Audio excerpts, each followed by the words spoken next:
a low quality video with my old telephone until I will either buy or repair the one who stopped working. The idea is about these 4-piston calipers, brakes, name as you want them, for bicycles, no matter if it's mountain bike, e-bike, city bike, trekking or whatever. It's about 4-piston. In the context that a lot of people would actually think they prefer this over a basically 2-piston one, just because it's bigger and it have more power. Yeah, you can say they decide good. Oh yeah, it's bigger, so it's better. I decided well. In my case, I'm not a big fan of this overpowered anything in general. Overpower raw power or whatever power, in my opinion, is just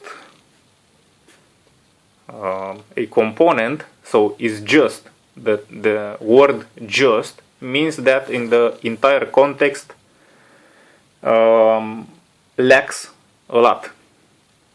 This specific 4-piston, in my opinion, or whatever brake system with 4-piston from any manufacturer, from any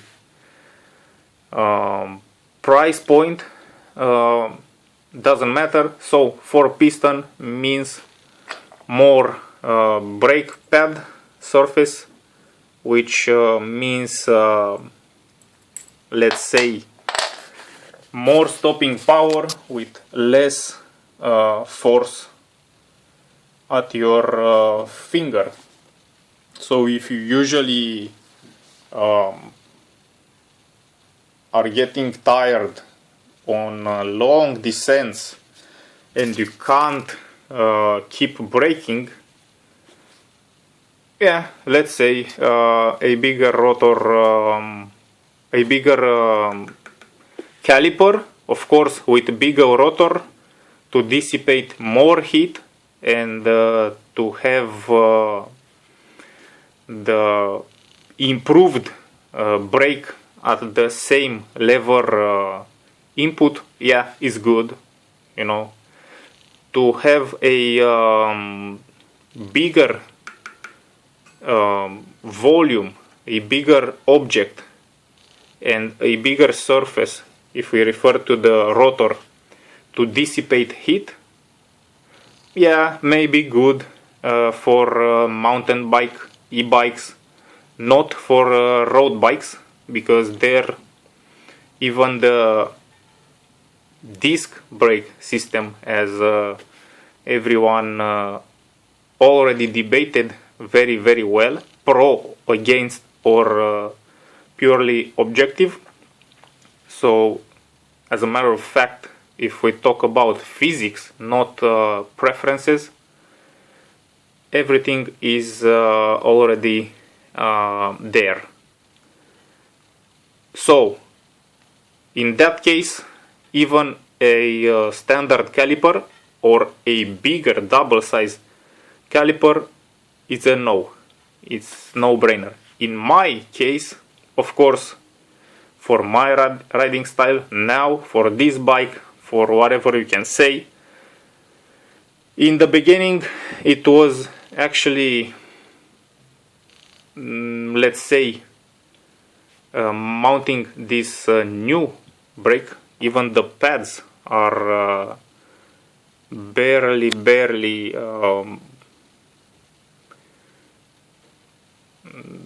let's say started. They're basically new. I don't use front brake. This is actually how much you can see the top portion is not even started, because I don't use that front brake. This is in almost half a year front brake. So yeah, I don't use front brake. But I installed this new 4-piston, which, as I said in the beginning, seemed to be, good. It's big, bigger and better. Yeah, the mass is not a problem. It's a mountain bike. I don't care about 10, 20, 30 grams more. Doesn't matter. A bit more force, or the same force but with a lower force input. Yeah, maybe. From a maintenance standpoint, in theory, yeah, not that bad, because it's a Shimano. It's also a 520 Shimano, which is somewhere around there. If something breaks, not a problem, especially pistons, the ceramic pistons. Yeah, if something breaks, not a problem, not that expensive. It's a Shimano, it won't break, if you can understand me from experience. Almost bulletproof systems. So yeah, not that many considerations also from a reliability problem. But here is the topic. Finally, I will start to talk about. Just a second to respond to the interphone. To be continued. So, in theory, good, but as synchronization, let's say 4 pistons, even if we talk about theory or practice or reality, it's harder to synchronize 4 elements rather than 2 elements. To synchronize how? It's about adjusting the pads to don't touch the rotor. So I struggled with this thing, which I adjusted let's say 5 times from 0, and 2, 3, 4 times each these 5 complete readjustment, let's say, without any success in the context of me riding the bike straight at let's say few seconds each minute. It produces a sound, so not ting ting ting ting, constant touching, like for example when the rotor is bent. No, not like that.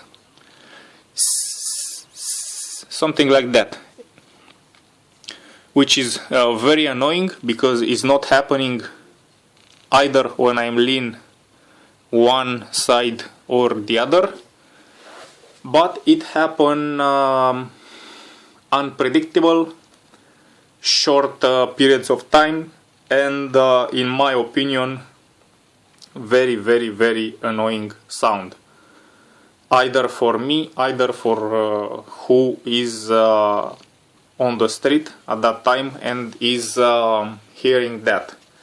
Maybe, let's say, we can assume that is from a bearing play, bearing wear. Yeah, you can argue. Or some tolerances. Yeah, maybe. But when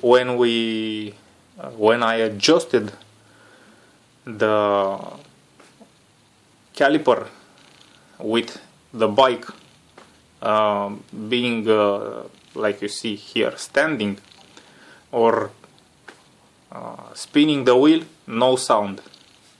Turning, no sound. I don't know when or why that's happening.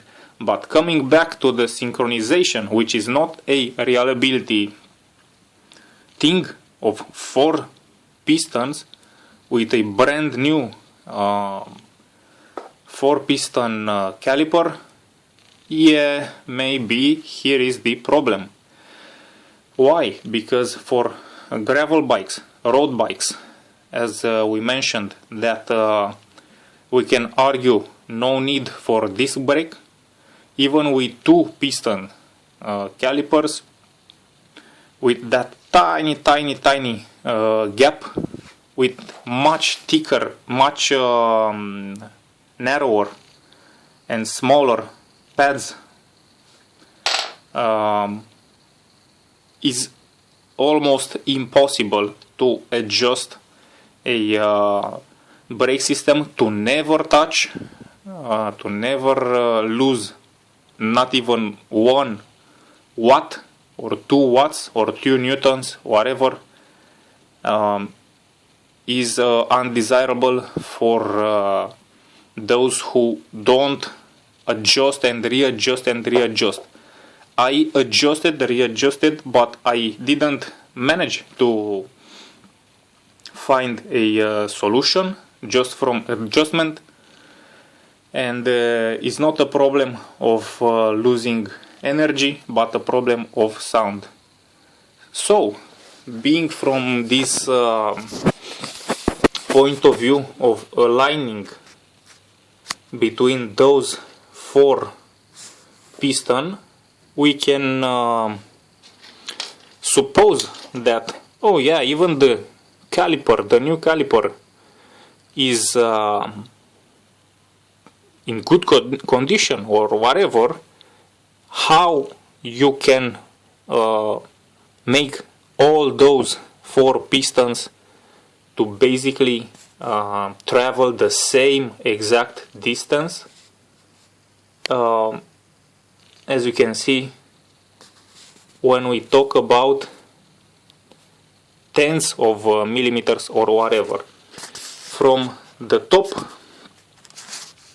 you can see when I make the disc brake rotor parallel with the camera, that the lower gap on the right is smaller than the lower gap on the left. If we measure or look at the same gap on the top, is exactly the opposite. So the right is bigger and the left is smaller, which that means if we only adjust the pads or the entire caliper, looking at the pads, as which we should or usually do, that's not that accurate. That's not, let's say, precise, including a possible, so I don't say it is, but including a small play in the bearing or a bit of flex if we talk about we corner, but in this case is not when we corner, is only when straight, so very strange. Including that also in time those pistons maybe not that consistent in time, will somehow only one of them just a bit will change the characteristic. Of course, the only solution in this case is to retract those pistons and try again, but if it doesn't work, of course you can't do that much. And of course the compromise is evident. To ride with noises or losses for piston calipers. 2 piston.